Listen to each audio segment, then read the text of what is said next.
अंधेरे में छिपे रहस्य। हम सभी हॉरर कहानियों के दीवानों को हमेशा से लुभाते हैं, है ना?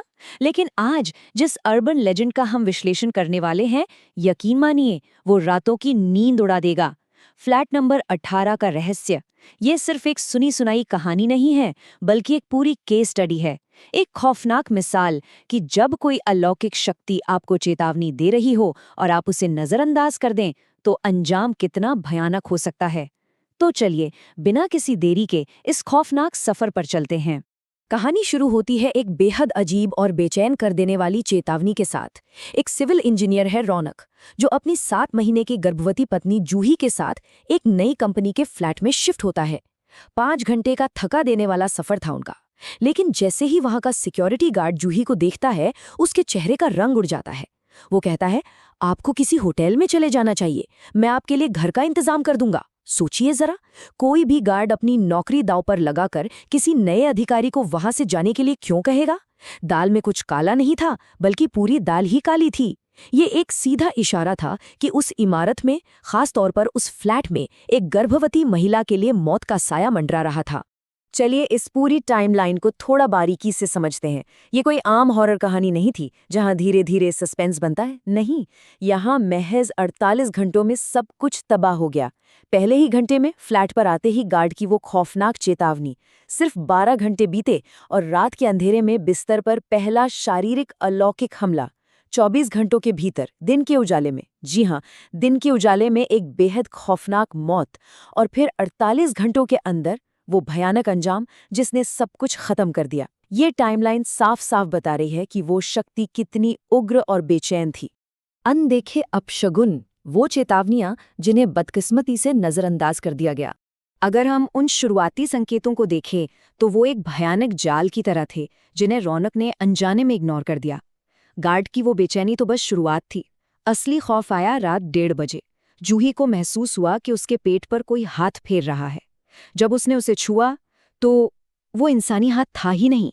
वो इतना खुरदरा और गर्म था, बिल्कुल आग की तरह, कि जूही की त्वचा सचमुच जलने लगी। ये सीधे तौर पर उस अजन्मे बच्चे को निशाना बनाने का इशारा था। इसके बाद नई कामवाली का घर में आते ही बुरी तरह घबरा जाना और एक ऐसी काली परछाई का दिखना जिसके हाथ में एक प्लास्टिक की गुड़िया थी। ये सारे के सारे अलौकिक इशारे साफ बता रहे थे कि वो साया उस घर पर अपना अधिकार जता रहा था। और यहीं पर हॉरर कहानियों का सबसे दुखद पहलू सामने आता है, इंसानी तर्क। एक तरफ जूही का सच है जो बेहद भयानक है, एक जलता हुआ हाथ, एक काली परछाई, उसे वो मौजूदगी साफ महसूस हो रही थी। लेकिन दूसरी तरफ रौनक का तर्क।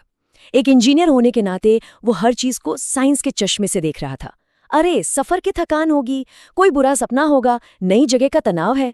सच्चाई को इस तरह नकारने की प्रवृत्ति, ये सबसे बड़ी गलती होती है, क्योंकि जब तक हमारा दिमाग तर्क से परे जाकर अलौकिक सच्चाई को स्वीकार करता है ना, तब तक बहुत देर हो चुकी होती है। दिन का उजाला भी सुरक्षित नहीं था। काली बिल्ली और कामवाली की मौत का वो किस्सा इस बात का सबूत है। इस खौफनाक दृश्य की कल्पना करने की कोशिश कीजिए। दिन का वक्त है, किचन से बर्तन गिरने की जोर जोर से आवाजें आ रही हैं। कामवाली वहां जाती है और उसे क्या दिखता है? एक लाल आंखों वाली काली बिल्ली जो उसे ही घूर रही है। वो बेचारी दहशत में उल्टे पैर बाहर भागती है, सीधे लिफ्ट की तरफ। लेकिन वो बिल्ली लिफ्ट में पहले से मौजूद है और पलक झपकते ही वो बिल्ली एक खौफनाक विशाल काले साये में तब्दील हो जाती है। इसके बाद जो हुआ वो रोंगटे खड़े कर देने वाला है। उस साये ने इतनी भयानक चीख मारी, इतनी तेज कि कामवाली के कानों के पर्दे फट गए। उसके कान, नाक और मुंह से खून बहने लगा और वहीं उसकी दर्दनाक मौत हो गई। ये कोई आम भूतिया घटना नहीं थी, ये ओकॉस्टिक वायलेंस था, ध्वनि के जरिए की गई एक खौफनाक हत्या। तो अब यहाँ हम सबके दिमाग में एक सवाल जरूर आता है, आखिर वो साया था कौन? और सबसे बड़ी बात, वो एक अजन्मे बच्चे के पीछे हाथ धोकर क्यों पड़ा था?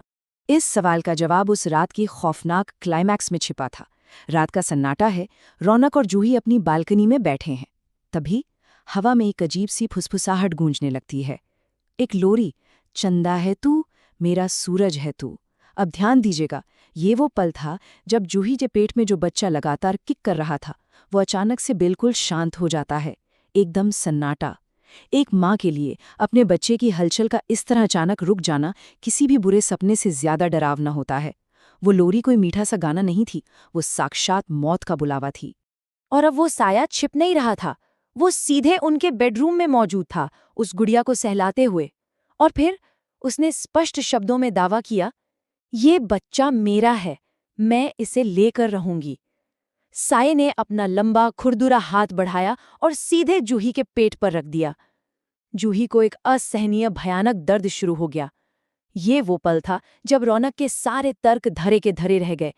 खौफनाक सच बिल्कुल सामने खड़ा था। अंजाम इतना हिंसक था जिसकी कोई हद नहीं। रौनक मदद के लिए भागा, लेकिन दरवाजा धड़ाम से बंद हो गया। वो काली बिल्ली अचानक कहीं से प्रकट हुई और उसने रौनक के चेहरे को बुरी तरह नोच डाला, उसे खून से लथपथ कर दिया। और कमरे में वो दिल चीर देने वाला मंजर था। वो साया हवा में तैर रहा था और अब उसकी गोद में कोई प्लास्टिक की गुड़िया नहीं थी, बल्कि एक मृत शिशु था। इस भयानक सदमे से जूही वहीं गिर पड़ी और उसका मिसकैरेज हो गया। साये ने अपना शिकार कर लिया था। खून और राख। अगला दिन जब अस्पताल में वो खौफनाक सच सामने आता है, अस्पताल में उस घबराए हुए और ग्लानि से भरे सिक्योरिटी गार्ड ने आखिरकार राज खोल ही दिया। उसने बताया कि वो खौफनाक लोरी असल में कहाँ से आई थी। सालों पहले उसी फ्लैट में एक पति पत्नी रहते थे। पत्नी कभी मां नहीं बन सकती थी। इस बात ने उसे इतना गहरा मानसिक सदमा दिया कि वो पूरी तरह पागल हो गई। वो एक प्लास्टिक की गुड़िया को ही अपना असली बच्चा समझकर दिन रात सीने से लगाए रखती और हमेशा बस एक ही लोरी गाती रहती, चंदा है तू मेरा सूरज है तू। ये एक बेहद मार्मिक और दुखद कहानी थी जो आगे चलकर एक खौफनाक श्राप में बदल गई।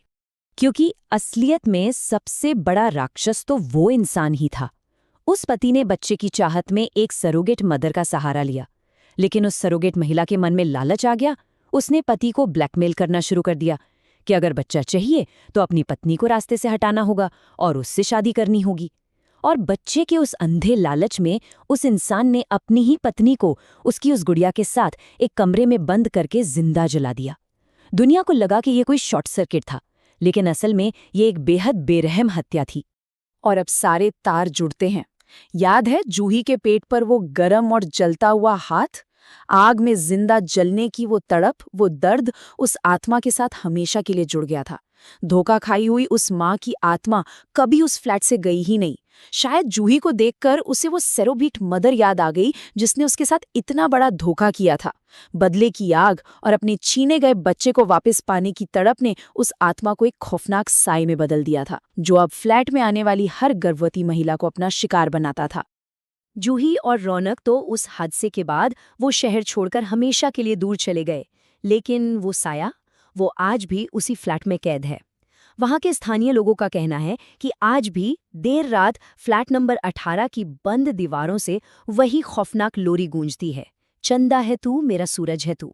ये पूरा विश्लेषण हमें ये सोचने पर मजबूर कर देता है कि हमारे आसपास मौजूद कंक्रीट की ऊंची इमारतों, इन बंद दरवाजों के पीछे कैसे कैसे खौफनाक राज दबे हो सकते हैं। तो जाते जाते बस एक सवाल, क्या किसी और इमारत में भी ऐसा कोई रहस्यमयी दरवाजा मौजूद है जिसे कभी नहीं खोला जाना चाहिए? अगली बार जब किसी सुनसान दालान से गुजरे तो आवाजों को जरा ध्यान से सुनिएगा।